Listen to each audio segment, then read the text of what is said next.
Well, jewelry makers, my name is Joey Balistreri, and today on my work table I am making rings, but not just rings. These are the universe's easiest to make rings.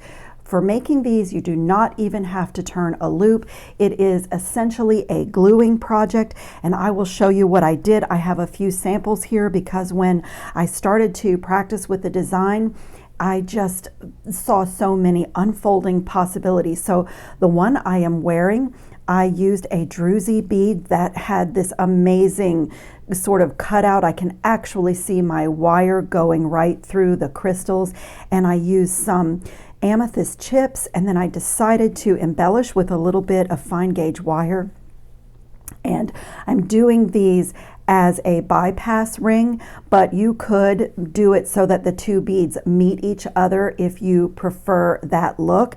And then I did one with crystals, and I did one with these fabulous Potomac pearls. These pearls are the rose gold 8mm, and I just love Potomac pearls. I just have to say that. So I went into my stash and I pulled out some of my favorite things. Those beautiful pearls, a pear-shaped crystal, and I'll show you on the ring we're going to do together why the pear shape is a great shape for this design. And then I just went into my stash and pulled out some little gemstone beads, or you could do anything that you love to feature. I'm going to show you the little trick for the chips if you decide you want to do them different, do chips on one side and do a coordinating gemstone bead here. It is just a really fun design. You will need a ring mandrel. So, or if you have something that can double as a ring mandrel that can be useful for you, you will also need a rubber mallet. So that is basically it, and of course a chain nose plier of some sort could be useful if you decide to do further embellishments like I did with the little extra wrapping with fine gauge wire on top. But I left these two completely plain so that you could see it's really not necessary. You can take the design further if you decide that you would like to do that as I did. And then nylon jaw pliers are always great if you're doing any kind of wire working. So I have been using 18 gauge wire from the Soft Flex company. It is a non-tarnish.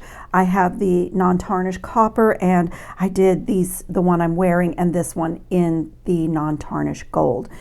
And honestly, I could even have done this with 16 gauge wire to make this band a little bit more sturdy, but I didn't have any. And the other thing, when you go up in gauge, the wire will be thicker, and then it may be limiting as to the bead size that you can fit on the end of the wire, especially if you are working with pearls.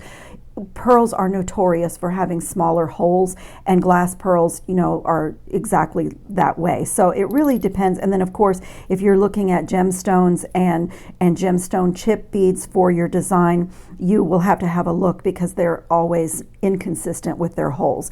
So I decided to go ahead and do my project with the 18 gauge wire. And you don't need very much wire for this. I mean, this is not even 2 inches of wire, but I would suggest pulling off more than you need, and it's not wasted because, it's a working wire and it will keep you from struggling with the bending part of this. And so I am just going to straighten this before I take it off the spool. It gives you a good grip. Just get it nice and straight, and always don't skip the step of warming the wire between your fingers a little bit. It just makes it cooperate with you a lot more. So obviously this length of wire is much more than we will need for a ring, but I don't want to short myself because I don't want to struggle and put stress on my fingers wrapping it around the mandrel. So if you know your ring size, that's great. You can go for that. But this bypass style ring is quite forgiving. So I am going to start on a size 7 on my ring mandrel, which is, I want a larger size. But once I wrap this around and get the nice round shape, you can open it out a bit. So I'm going to start up with a smaller size than I want and really just wrap that around. And you see when you let go, it's already, I don't know if you can read the numbers on my mandrel, but it's already gone down to a size 8.5. And so what I like to do is work harden this a little bit with the rubber mallet. It also really smooths out the band. I hope this is a little bit of pounding is not going to cause, I'm holding it in my hand and not laying my mandrel down on the table, so hopefully it won't be too noisy. So I'm just work hardening, and this also smooths. So what I've done on my samples is, once I did that bit, is get the rest of this wire out of my way, because we don't even need wire on this design to wrap a loop. So I'm going to separate this just a little bit and put it on my finger, and I can already see that I'm pretty good with my size. Now here's where you can determine if you are using a larger bead here. Let me take this ring off and show you. If you are using a larger bead, the bead takes up space on your ring size, so that a larger bead will make your ring size smaller. And if you're using smaller beads, they almost don't take up any of the space on the inside where your finger goes, so you'll get a more exact measurement for your sizing that way. So here's one. These are those 8mm pearls, and you can kind of look inside and see that it does take up a little bit of the ring size inside. So that's just a guideline. And then also, this is where you can decide how you want your bypass, if you want your beads to line up right across from each other or be more offset, or if you don't want them to bypass at all, if you want the two beads to, you know, meet each other horizontally and sit right in front of each other, you can make your cut accordingly. I am going to continue to create that bypass look because I just really like it. So there I'm using the flush side of my cutters to get a nice blunt cut, although on this design it doesn't matter so much because this is going to totally be covered up. And then I'm going to do the same thing here. Oh, and before you cut, you can also use your own finger as a guideline, so you can kind of see where your wires are going and, you know, kind of measure where you want the other bead to be. If you're having a difficult time deciding where to cut, I'm gonna eyeball it, as we say, and get my little bypass going. So this is basically the ring is done, and we move into a gluing project, as I said. Now, I often use E6000 glue for things like this, but I decided to work with this Loctite Ultra Gel Control Super Glue. It works really great and it doesn't dry immediately, so it gives you a little bit of time to maneuver your beads. And so I'm going to do this ring. I've done a couple. I did one that was both crystals. I did one that was both pearls.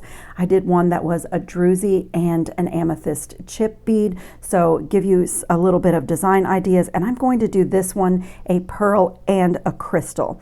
So the first thing you want to do before you get your glue out is make sure that your bead fits on the wire. Maybe even before you do this part, is make sure that your bead fits on that wire. And I always keep this little bead reamer. It's from a little set of reamers and files that I got from Amazon, and I just love it. I did go ahead even before I started filming and ream the pearls, and it just really clears the hole and just takes that away so that you're not struggling to get it on the wire. And then, you know, check whatever bead you want to use. This little pear-shaped crystal is awesome for this. It goes right on the end, and because of the shape and because I've already bent the wire, it's not going to keep sliding around. It literally stops right there. So I am going to get my cap off my glue and just very carefully put a little drop of glue. You do not need much glue for this project at all. And I'm going to just put my bead right on the end and just spin it down so that it is on there. And I should have said to have a little scrap piece of wire or a toothpick works really well for this. And you just want to make sure you don't have glue on your bead, because it's a ring, so that is the finished, the actual finished product I meant to say. So I'm just going to let that dry, not touch it. For this gel control does not dry very quickly. I had to let my rings dry for 20 minutes to 30 minutes before I felt like they were really secure and I could continue to add my wires to it. And I'm going to repeat the exact same thing on this side. Just a little tiny bit of glue. You can even, to ensure that I have a little bit larger hole on this crystal, so I'm going to add a bit, just a touch more glue. And you can even, when you put your bead on with the glue, you can actually spin it a little bit to make sure that you have the glue all on the inside. And I love these pear-shaped because they just do great. You can just push it down and come back in with my little piece of wire. And actually, I didn't get any of the glue on the bead that time, so I'm happy. And I'm just going to let that sit up. So I don't know if you can see in my dish, I have two little glue-on crystals. One is really small, which I'm going to put on the end of the pear-shaped crystal, and the other one is a little bit larger because I want to cover the hole on that pearl, just so that it actually looks like a pearl setting on a ring and not a bead. So it just gives it that nice finished touch. And here I'm going to use my bent chain nose pliers as tweezers.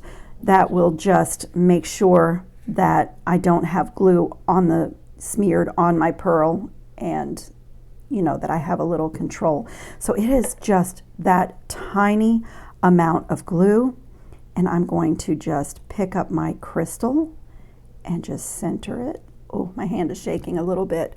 And this is where you have time with this gel control. So you want to make sure that your crystal doesn't slide one way or the other, and kind of turn your ring in your hand to make sure that you are setting it properly. And then I would not lay it down because this gel super glue is really not set up right away.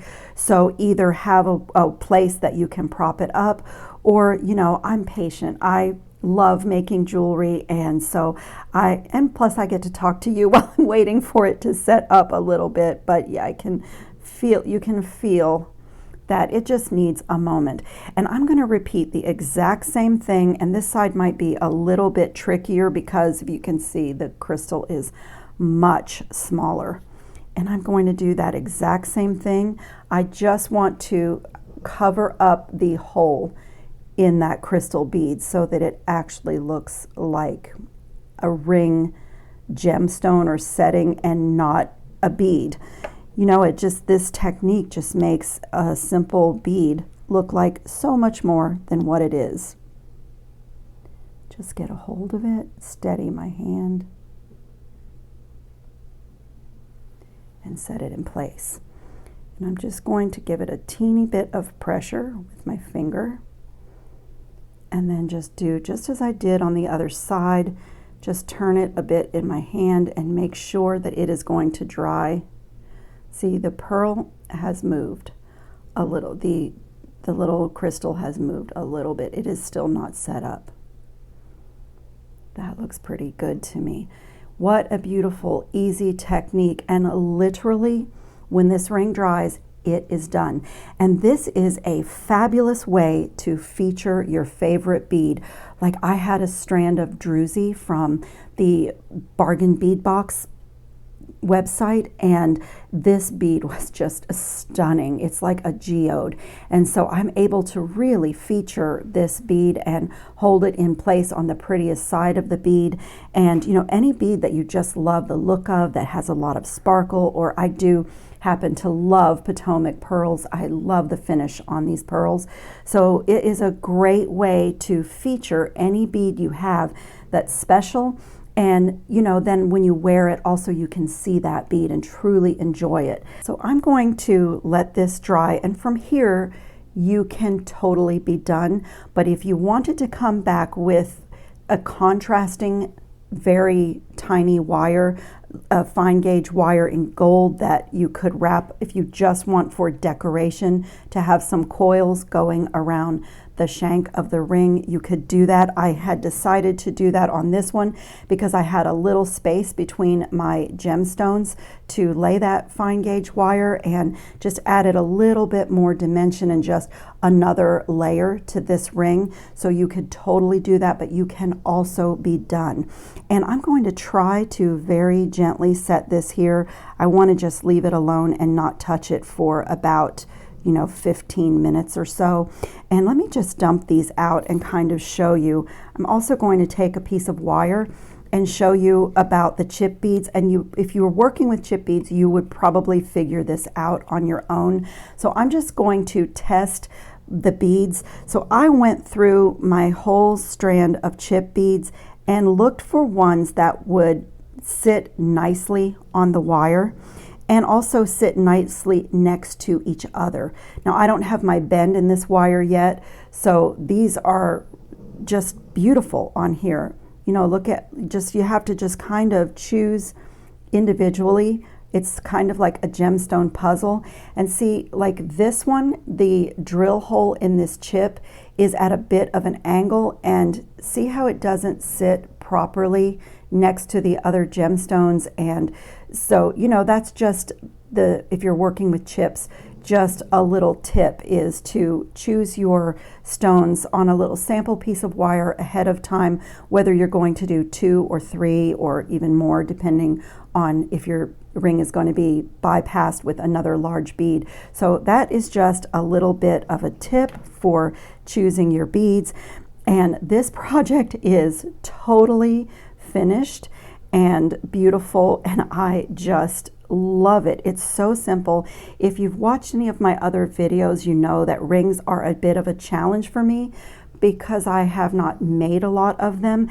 And when something is a challenge or I'm not adept at it, it makes me want to make it more.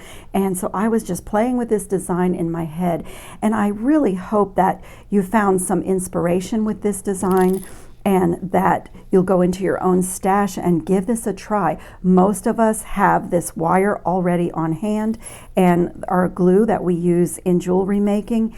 And for most of us, we could do this in a few minutes and have a beautiful ring to wear for the day. I thank you so much for watching today. It was lovely to have you choose my video, and if you haven't subscribed to my channel, I encourage you to do so. It doesn't obligate you to anything, it doesn't cost anything, and it would just be really great for supporting my work and my channel. Thanks a lot for watching, everybody. Ciao, jewelry makers.